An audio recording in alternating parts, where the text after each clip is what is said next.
Fala aí, queridos corredores. Tava aqui, meus botões, lendo, estudando, viu alguns insights. Hoje se fala muito de questão de biomecânica, economia de energia, zona de treinamento, padrão de movimento, treinamento inteligente, fortalecimento. Tudo isso atrela, né, a vários conceitos do treinamento esportivo, como a fisiologia do exercício, a bioquímica, a biomecânica, e nada mais do que um profissional, né, que domina todos esses segmentos, que é o profissional de educação física, que é o treinador, né, especialista em corrida de rua. E isso traz consigo, por mais que você escute aí na internet, na rede social, justamente dos doutores de Instagram ou de YouTube, mas os únicos que conseguem pegar todos esses elementos, periodizar, planilhar, entregar como forma de resultado são os profissionais de educação física especialistas no segmento corrida de rua. Por que eu estou trazendo essas informações aqui?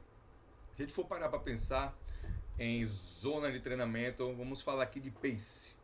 Para que eu tenha o resultado de entrega dentro de um volume específico, naquela determinante intensidade, eu preciso estabelecer as minhas zonas de treinamentos metabólicas individualizadas de acordo com a avaliação e protocolos através do meu VO2 ou limiar anaeróbio de lactato.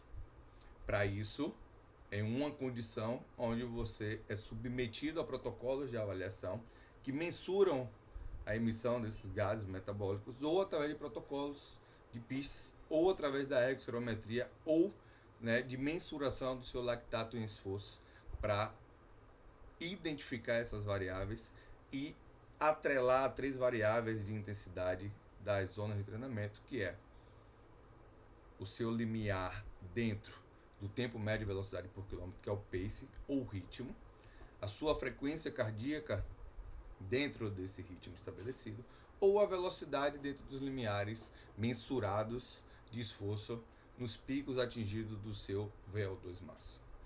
Entendendo que existem essas 5 zonas metabólicas, a gente precisa entender que para que a gente se mantenha dentro desses limiares, o volume de prescrição tem que estar atrelado a essa intensidade de esforço prescrita, predita e mensurada através da sua capacidade e aptidão física, período de treinamento e condição metabólica, nutricional e de fortalecimento estrutural muscular para você suportar essa demanda de carga.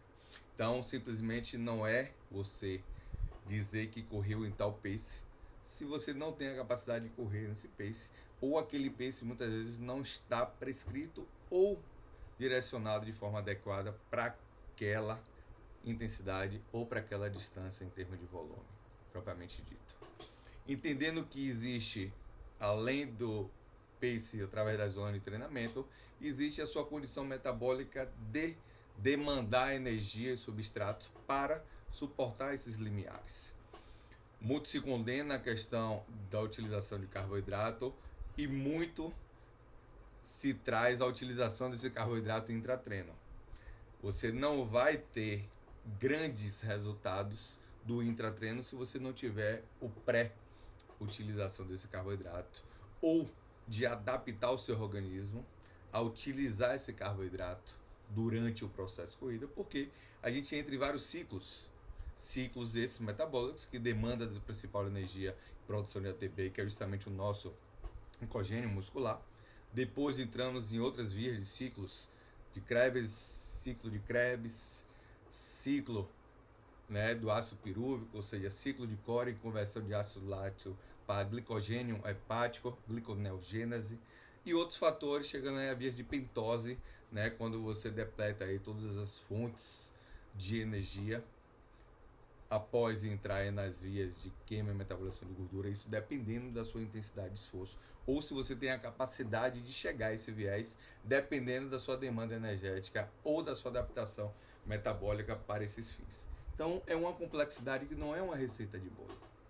É uma alimentação de estímulos, avaliações e adaptações o tempo todo para a gente chegar a uma determinante de aptidão onde seu corpo e sua máquina começam a trabalhar em sintonia, demandando os substratos e captando os substratos de acordo com sua necessidade, adequada à sua aptidão, ao seu volume, à sua fase de treinamento, organizada, estruturada e periodizada.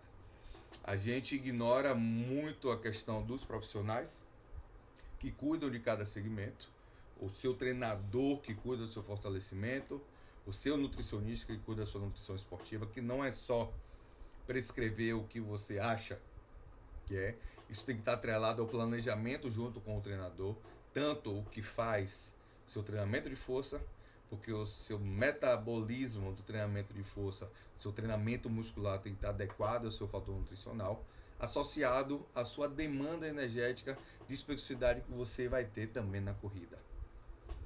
Entre os prés, intras e pós, ressínteses de carboidratos, ressínteses proteicas, os intratreinos para demandar ali energia de prontidão, energia emergencial para suprir justamente essa demanda ao longo dos treinos de endurance e as suas reservas prévias para quem de fato demanda dessa energia de forma mais significativa.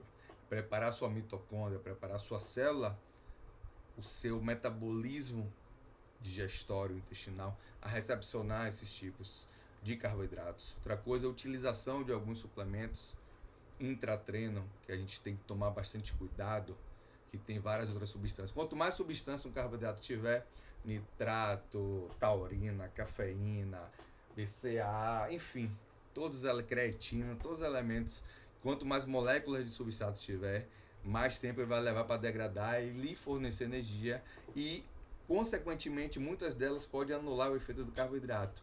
Então, ao invés de você achar que está consumindo 30 gramas ali de carboidrato, 15 gramas, está consumindo 5, 8, 10 gramas. Então, temos que para ser carboidrato ou para ser cafeína, para ser nitrato, para ser... Naquele momento o corpo precisa de carboidrato. Então, você precisa do carboidrato. E muitas vezes um vasodilatador pode lhe dar um efeito rebote e você ter consequências em relação a isso.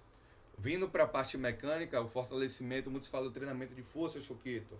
Treinamento de força inteligente. É um treinamento convencional de academia que você senta no aparelho e executa, fazendo drops e métodos voltados à hipertrofia muscular. A hipertrofia muscular vai gerar para você, dependendo do tipo e perfil de performance que você quer atingir, um efeito concorrente. Esse efeito concorrente vai deixar você funcionalmente mais pesado e com menos eficiência metabólica para suportar um endurance, por exemplo. Então a gente precisa entender em que fase, em que momento a gente utiliza o treinamento de força pura e um treino de potência e um treino de força, né, para equilíbrio e manutenção de estruturas estabilizadoras e ativações e exercícios que contemplem essa complexidade de grandes grupos musculares e músculos estabilizadores. Então a gente está falando aqui, gente, de conhecimento e de especificidades que a internet não vai lhe dar. Ela vai lhe dar uma ideia, uma base e uma noção mais ou menos do que é tudo isso. Conceitos, explicações, mas não vai lhe dar a organização que só o profissional vai saber lhe entregar. Então, pessoas que querem entrar no mundo da corrida, que já estão no mundo da corrida, que ignoram a importância dos profissionais de educação física, o treinador, o preparador físico, em algum momento ele vai precisar do profissional para poder prepará-lo e direcioná-lo ao sucesso. Então, eu venho aqui como professor universitário, como empresário, como treinador de corrida, trazer para vocês que existe um mundo fora da internet, que é um conhecimento científico, intelectual e de carreira que só os treinadores de corrida têm. Então, se matricule em uma assessoria, procure um profissional sério que entregue para você uma qualidade e segurança na sua prestação de serviço. Que a corrida ela não é mais uma modinha, ela se tornou uma coisa séria. Da mesma forma que ela ajuda a mudar você de vida, a mudar seus hábitos, a melhorar sua qualidade de vida, ela pode também trazer fatores se você não tiver uma orientação adequada. Valeu?